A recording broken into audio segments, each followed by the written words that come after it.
ನಮಸ್ಕಾರ. ದಕ್ಷಿಣ ಆಫ್ರಿಕಾ ವಿರುದ್ಧದ ಏಕದಿನ ಸರಣಿಗೆ ಭಾರತದ ಹೊಸ ತಂಡ ಪ್ರಕಟ. ಟೀಂ ಇಂಡಿಯಾಗೆ ಹೊಸ ಕ್ಯಾಪ್ಟನ್. ಮೊದಲ ODI ಪಂದ್ಯಕ್ಕೆ ಹೇಗಿರಲಿದೆ ನೋಡಿ ಬಲಿಷ್ಠ ಪ್ಲೇಯಿಂಗ್ 11. ಹಾಗಾದರೆ ಸುದ್ದಿಯ ಸಂಪೂರ್ಣ ಮಾಹಿತಿ ಏನು? ಅಷ್ಟಕ್ಕೂ ದಕ್ಷಿಣ ಆಫ್ರಿಕಾ ವಿರುದ್ಧದ ಮೊದಲ ಏಕದಿನ ಪಂದ್ಯಕ್ಕೆ ಟೀಂ ಇಂಡಿಯಾದ ಹೊಸ ಪ್ಲೇಯಿಂಗ್ 11 ಹೇಗಿರಲಿದೆ ಗೊತ್ತಾ? ಹೀಗೆ ಇದರೆಲ್ಲದರ ಬಗ್ಗೆ ಈ ವಿಡಿಯೋದಲ್ಲಿ ಸಂಪೂರ್ಣವಾಗಿ ತಿಳಿಸ್ಕೊಳ್ತಾ ಹೋಗ್ತೀನಿ. ಆದ್ದರಿಂದ ದಯವಿಟ್ಟು ಈ ವಿಡಿಯೋವನ್ನ ಕೊನೆವರೆಗೂ ನೋಡಿ. ಆದರೆ ಅದಕ್ಕಿಂತಲೂ ಮುನ್ನ ಯಾರೇನು ನಮ್ಮ ಚಾನೆಲ್ಗೆ ಸಬ್ಸ್ಕ್ರೈಬ್ ಮಾಡಿಲ್ವೋ, ಸೊ ದಯವಿಟ್ಟು ಈ ಕೂಡಲೇ ನಮ್ಮ ಚಾನೆಲ್ಗೊಂದು ಸಬ್ಸ್ಕ್ರೈಬ್ ಮಾಡಿ ಮತ್ತು ವಿಡಿಯೋಗೊಂದು ಲೈಕ್ ಮಾಡಿ. ಹೌದು, ದಕ್ಷಿಣ ಆಫ್ರಿಕಾ ವಿರುದ್ಧದ 2 ಪಂದ್ಯಗಳ ಟೆಸ್ಟ್ ಸರಣಿಯಲ್ಲಿ ಟೀಂ ಇಂಡಿಯಾ ಹೀನಾಯ ಸೋಲು ಅನುಭವಿಸಿದ್ದಾಗಿದೆ. ಕಲ್ಕತ್ತಾದಲ್ಲಿ ನಡೆದ ಮೊದಲ ಟೆಸ್ಟ್ ಪಂದ್ಯದಲ್ಲಿ ದಕ್ಷಿಣ ಆಫ್ರಿಕಾ ಭಾರತವನ್ನ 30 ರನ್ಗಳಿಂದ ಸೋಲಿಸಿತ್ತು.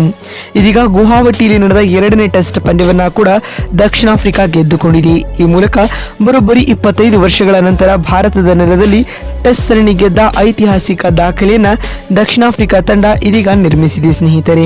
ಮತ್ತು ಇದೀಗ ಏಕದಿನ ಸರಣಿಯ ಮೂಲಕ ಕಮ್ ಬ್ಯಾಕ್ ಮಾಡಲು ಟೀಂ ಇಂಡಿಯಾ ಎದುರು ನೋಡುತ್ತಿದೆ. ಇತ್ತ ತವರಿನಲ್ಲಿ ಟೆಸ್ಟ್ ಸರಣಿಯ ಸೋತಿರುವ ಟೀಂ ಇಂಡಿಯಾ ಏಕದಿನ ಸರಣಿಯನ್ನ ಗೆದ್ದು ಟೆಸ್ಟ್ ಸರಣಿ ಸೋಲಿಗೆ ಸೇಡು ತೀರಿಸಿಕೊಳ್ಳುವ ಇರಾದೆಯಲ್ಲಿದೆ. ಉಭಯ ತಂಡಗಳ ನಡುವಿನ 3 ಪಂದ್ಯಗಳ ಏಕದಿನ ಸರಣಿಯು ನವೆಂಬರ್ 30ರಿಂದ ಆರಂಭಗೊಳ್ಳಲಿದೆ ಸ್ನೇಹಿತರೆ. ಭಾರತ ಮತ್ತು ದಕ್ಷಿಣ ಆಫ್ರಿಕಾ ನಡುವೆ ಇದುವರೆಗೂ 94 ಏಕದಿನ ಪಂದ್ಯಗಳು ನಡೆದಿವೆ. ಇದರಲ್ಲಿ ಟೀಂ ಇಂಡಿಯಾ 40 ಪಂದ್ಯಗಳನ್ನು ಗೆದ್ದಿದ್ದರೆ ದಕ್ಷಿಣ ಆಫ್ರಿಕಾ 51 ಪಂದ್ಯಗಳಲ್ಲಿ ಗೆಲುವು ದಾಖಲಿಸಿದೆ. ಉಳಿದಂತೆ 3 ಪಂದ್ಯಗಳು ಯಾವುದೇ ಫಲಿತಾಂಶವಿಲ್ಲದೆ ಕೊನೆಗೊಂಡಿವೆ.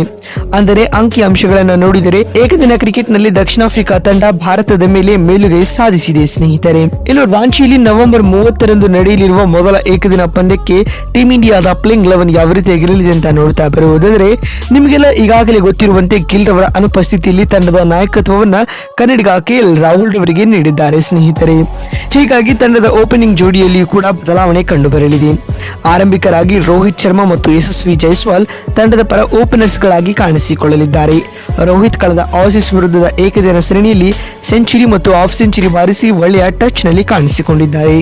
ಮತ್ತು 3ನೇ ಕ್ರಮಾಂಕದಲ್ಲಿ ಎಂದಿನಂತೆ ವಿರಾಟ್ ಕೊಹ್ಲಿ ಬ್ಯಾಟ್ ಬೀಸಿದರೆ ನಂಬರ್ 4ರ ಸ್ಲಾಟ್ ನಲ್ಲಿ ರುತುರಾಜ್ ಗಾಯಕ್ವಾಡ್ ಪ್ಲೇಯಿಂಗ್ 11 ನ ಭಾಗವಾಗಲಿದ್ದಾರೆ. ಗಾಯಕ್ವಾಡ್ ದಕ್ಷಿಣ ಆಫ್ರಿಕಾ ವಿರುದ್ಧದ ಅನಧಿಕೃತ ಏಕದಿನ ಸರಣಿಯಲ್ಲಿ player of the series award ಕೂಡ ಬಾಚಿಕೊಂಡಿದ್ರು.